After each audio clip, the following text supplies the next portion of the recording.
अब देखिए नेक्स्ट जो है वो है स्वामी विवेकानंद। तो इनके बारे में भी हम महत्वपूर्ण जो बिंदु हैं वो देख लेते हैं। देखिए जन्म 12 जनवरी 1863 को होता है कोलकाता में, और देहांत जो है वो 4 जुलाई 1902 को बेलूर मठ, पश्चिम बंगाल।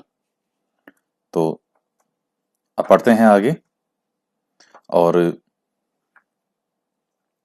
इनका जो प्रारंभिक नाम है वो था नरेंद्र नाथ दत्त, पिता का नाम विश्वनाथ दत्त और माता का नाम भुवनेश्वरी देवी। स्नातक कहां से किया था? कोलकाता विश्वविद्यालय से। इनके गुरु का क्या नाम था? रामकृष्ण परमहंस। तो जो रामकृष्ण परमहंस है इनका जन्म भी बंगाल में ही हुआ था।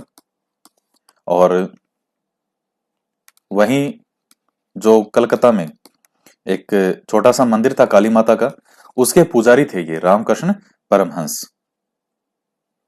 तो जब 1886 में रामकृष्ण परमहंस का देहांत हो जाता है, तो उनके देहांत के बाद में फिर जो स्वामी विवेकानंद हैं उन्होंने आगे उनके उपदेशों का प्रचार प्रसार किया था। तो रामकृष्ण परमहंस से जब ये दीक्षा लेते हैं तो उसके बाद इनका नाम होता है नरेंद्र नाथ दत्त की जगह विविदिशानंद। तो चूंकि नाम थोड़ा सा बोलने में मुश्किल था विविदिशानंद, तो फिर आगे जब जो महाराजा खेतड़ी महाराजा थे अजीत सिंह के सुझाव पर इनका नाम जो है वो बदल करके विवेकानंद रखा गया।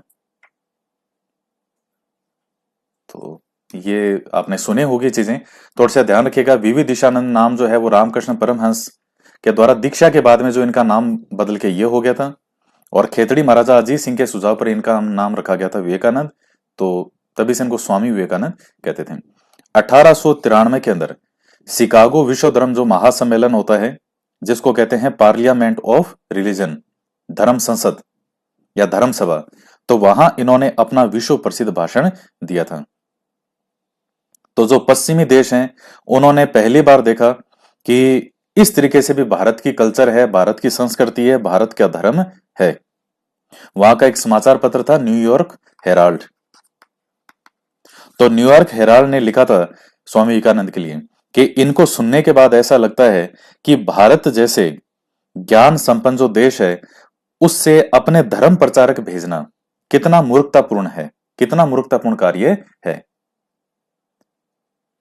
कि इनको सुनने के बाद में, यानी स्वामी विवेकानंद को सुनने के बाद में ऐसा लगता है कि भारत जैसे ज्ञान संपन्न देश में अपने धर्म प्रचारक भेजना, यानी किसके लिए कह रहे हैं वो? स्वामी विवेकानंद के लिए। तो कितना मूर्खतापूर्ण कार्य है कि एक इतने जो है देश से, जो इतने ज्ञान से परिपूर्ण देश है भारत, और वहां से एक धर्म प्रचारक भेजना पड़ रहा है। ये याद कर लीजिएगा, ये बहुत ज्यादा पूछा जाता है। इसके बाद में देखिए जब ये वहां से वापस आते हैं, तो वापस आने के बाद में 1897 के अंदर रामकृष्ण मिशन की ये स्थापना करते हैं स्वामी विवेकानंद, और मठ की स्थापना की।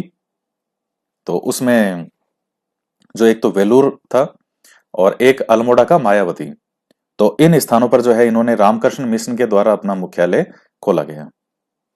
तो 1897 रामकृष्ण मिशन की स्थापना करते हैं।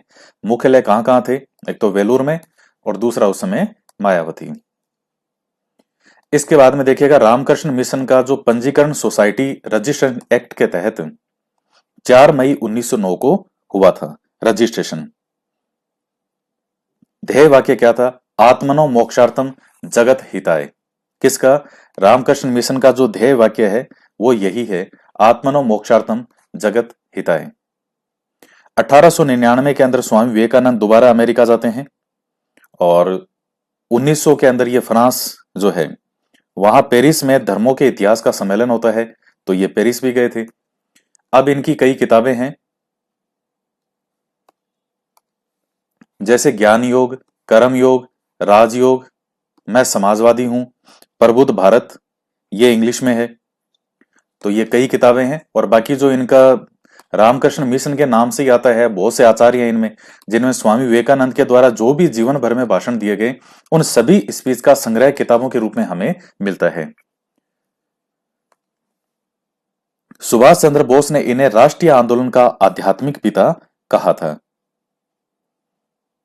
आध्यात्मिक पिता इन्होंने इसलिए कहा था क्योंकि राष्ट्रीय आंदोलन जो यहाँ के जो थे हमारे राष्ट्रीय नेता थे या फिर जो भी क्रांतिकारी थे, तो उनको एक इस चीज का गर्व की अनुभूति हुई कि हम किस देश से हैं, हमारा देश की कल्चर क्या है, कितना ज्ञान से परिपूर्ण हमारा देश है। तो थोड़ा सा ये चीज का आप ध्यान रखिएगा। और बाकी बस यही कुछ मेन मेन चीजें हैं इनके बारे में।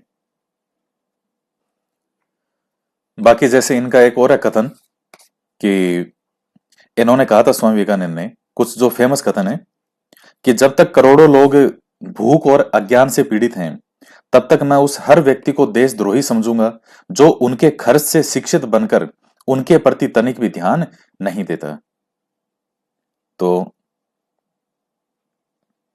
ये कथन है और ये थोड़ा ध्यान में रख लीजिएगा। बाकी इनकी जो शिष्या है सिस्टर निवेदिता के नाम से,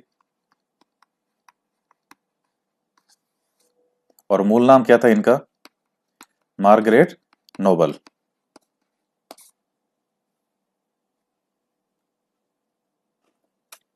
तो स्वामी विवेकानंद के बारे में इतनी चीजें हैं।